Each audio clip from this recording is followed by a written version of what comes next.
ખેડૂતોના ખાતર વેચાણમાં ગેરરીતિ વ્યાપક ફરિયાદો બાદ જામનગરની ખેતીવાડી શાખા દ્વારા કડક કાર્યવાહી કરવામાં આવી છે। જામનગરના ગુજરાત ફર્ટિલાઇઝર ડીલર્સ એસોસિએશનનું લાયસન્સ 15 દિવસ માટે રદ કરવામાં આવ્યું છે।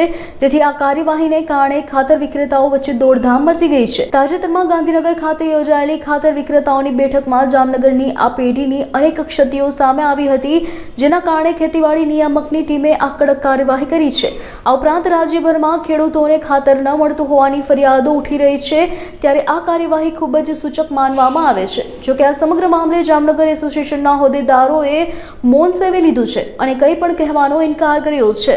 ગત પાસે જે ગાંધીનગર ખાતે ખાતર વિક્રેતાઓની બેઠક થયેલી, એમાં ગુજરાત ફર્ટિલાઇઝર ડીલર્સ એસોસિએશન જામનગરના ફોર્મમાં ક્ષતિ માલુમ કરતા ગાંધીનગરથી સૂચના મળ્યા મુજબ અહીંયા ગુજરાત ફાર્મર ડીલર એસોસિએશન જે ખરું જામનગર, એનું લાયસન્સ હાલ 15 દિવસ માટે સસ્પેન્ડ કરવામાં આવેલ છે।